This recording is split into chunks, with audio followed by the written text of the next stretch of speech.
இந்த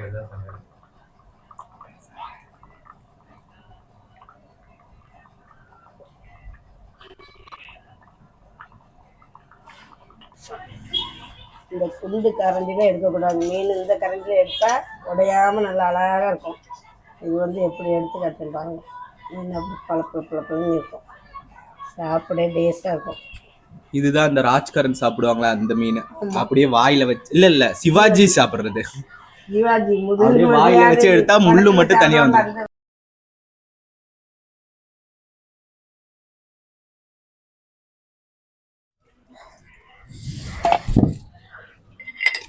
நல்லா கழுவணும். மீனை நல்லா கழுவிட்டு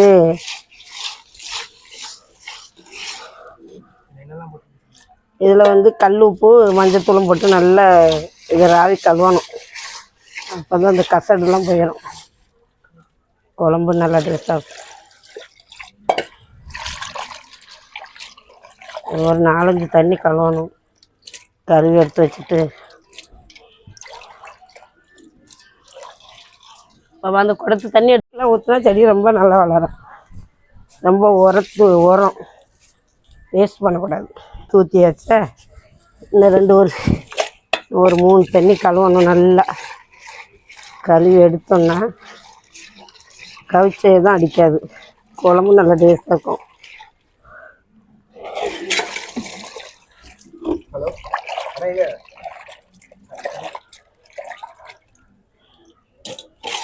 மத்தி மீன் இன்னைக்கு எங்கள் ஊர் பக்கம் மாதிரி திருச்செந்தூர் ஸ்டைலில் வைக்கணும்.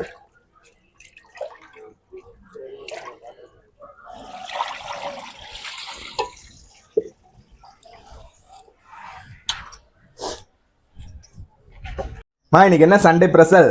இன்னைக்கு நம்ம ஊரில் திருநெல்வேலி குழம்பு மாதிரி மீன் குழம்பு வைக்க போகிறோடா. மத்தி மீன் குழம்பு. அது எப்படி வைக்கிறேன்னு சொல்கிறேன், வா பார்க்கலாம். மீன் இங்கே இருக்குதா, இதுக்கு தேவையான தேங்காய் எல்லாமே அரைச்சி வச்சுக்கிடணும். ஃபஸ்ட்டு புளி ஊற வச்சுக்கிடணும். ஒரு இதில் கொஞ்சமாக நம்ம தேவைக்கு அளவு ஒரு கை புளி, அதுக்கு தேவைக்கு ஏற்ற தக்காளி, அதுக்கு பிறகு இதுக்கு ஏற்ற தேங்காய், இதுக்கு ஏற்ற சின்ன வெங்காயம், இதுக்கு ஏற்ற பூண்டு, மிளகு சீரகம், இதுக்கு கொஞ்சம் மிளகு சீரகம் சேர்த்துக்கணும். இவ்வளவுதான். தேங்காய் கொஞ்சம் இதுக்கு தேவையான அளவு, தேவையான சின்ன வெங்காயம் எல்லாமே பச்சையாக தான் போட்டு அரைச்சிக்கிடணும். தேவையான பூண்டு, தேவையான சீரகம், கொஞ்சம் மிளகு, இதுக்கு எல்லாமே பச்சையாக தான் அரைக்கணும். கொஞ்சம் கருவேப்பிலை எல்லாமே போட்டு கொஞ்சம் நல்லா மையாக அரைச்சிக்கிடணும். அரைச்சி எடுத்துகிட்டு வரேன் இருங்க. நான் அரைச்சிட்டு வந்துடுறேன். இந்த தம்பி நல்லா அரைக்கணும் ஐயா. அது தம்பி அறவே ரெடி.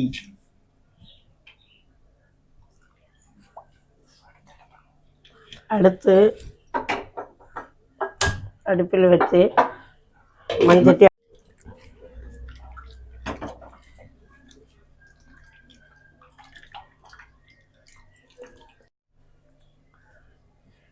மாதுவை எண்ணெய் ஊற்று. எண்ணெயா? எத்தனை கண்டி எண்ணெய் ஊற்றணும்?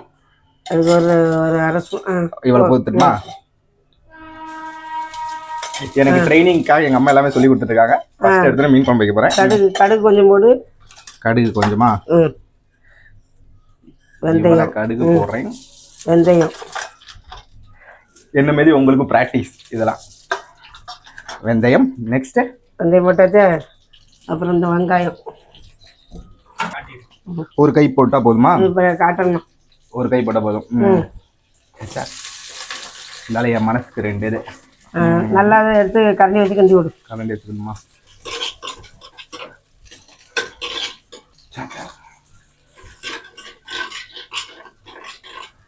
மண்பானை இது உடைஞ்சிடாதேம்மா.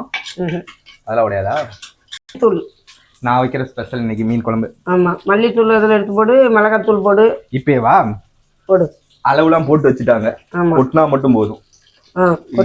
மல்லித்தூளாமா? ஆமாம். மிளகாத்தூள் 2 கருவேப்பிலை மிச்சம் இருக்குது. இந்த இதில் ஒரு ஸ்பூன் மஞ்சத்தூள் எடுத்து போடு. போட்டு அதை கொஞ்சம் நல்லா வணக்க விடு. சின்ன ஸ்பூன் மஞ்சத்தூள் 1. நல்லா கிண்டி விடு. நல்லா கிண்டி ஈர மாதிரி இருக்குமா? அது கொஞ்சம் அடுப்பை குறைச்சி வச்சுக்க. குறைச்சிடணுமா? அப்புறம் எடுத்து இந்த புளி தண்ணி அதில் கரைச்சி வச்சிரு. அவ்வளோதானா? அவ்வளோதான். கரைச்சி வச்ச புளி தண்ணி ஒரு சட்டி. சல்லடிக்கு இருக்கு கையெல்லாம் சல்லடி இருங்க, அதை எங்கள் அம்மாவே ஊற்றுவாங்க. கையெல்லாம் ஈஸியாயிரும். வாசம்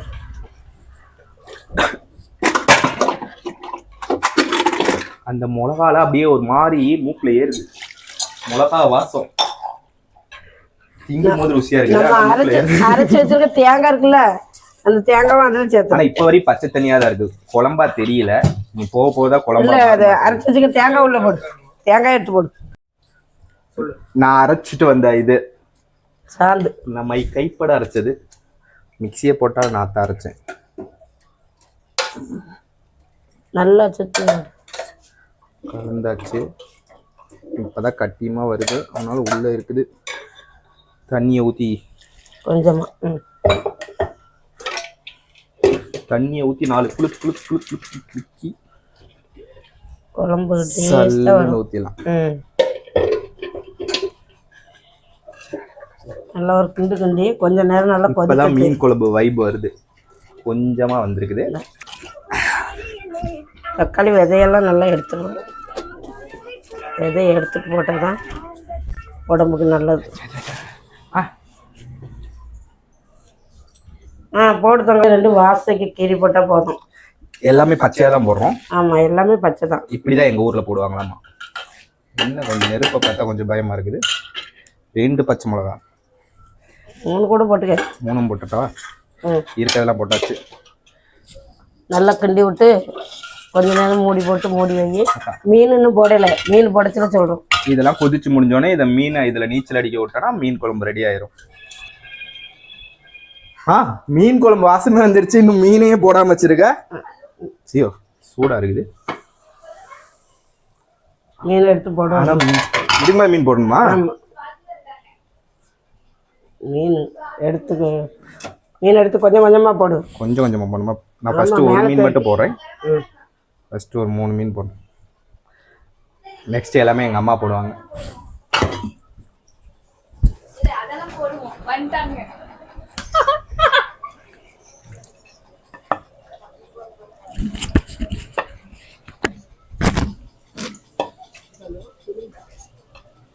மீன் எல்லாம் போட்டாச்சு.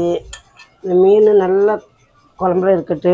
இது கொஞ்சமாக உப்பு போட்டு ஒரு 10 நிமிஷம் மூடி போட்டு விட்டு எடுக்கணும். அது ஒரு கலக்கி விடணும். மீன் எல்லாம் கொஞ்சம் அப்படியே ஒரு 2 கொதி கொதிச்சா போதும். ஏன்னா அப்போ தான் மீன் கரையாது. குழம்பு நம்ம டேஸ்ட்டாக இருக்கும்.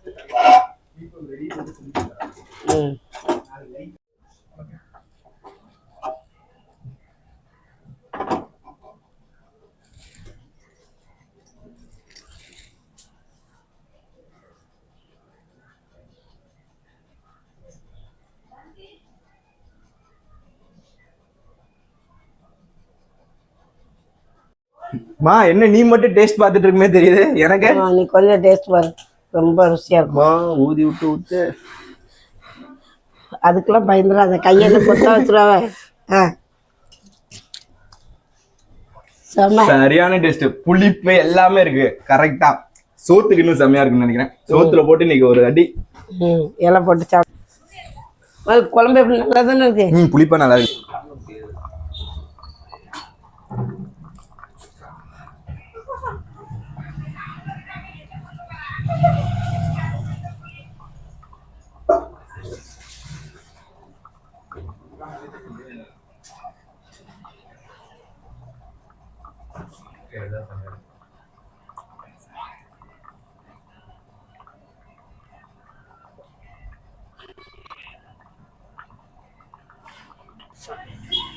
இந்த குண்டு கரண்டில எடுக்கக்கூடாது. மீன் இந்த கரண்டில எடுத்தா உடையாம நல்லா அழகாக இருக்கும்.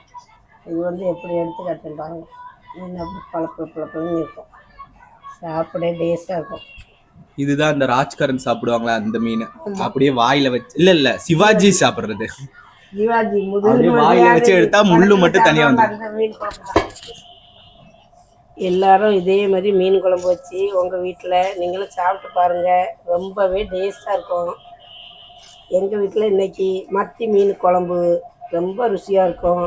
இன்றைக்கி ஞாயிற்றுக்கிழமைக்கு எங்கள் வீட்டில் எடுத்துருக்கோம். நீங்களும் வாங்க சாப்பிடலாம். எங்கள் வீட்டுக்கு வந்து சாப்பிட்டு பாருங்கள். உங்கள் டேஸ்ட்டை சொல்லி பாருங்கள்.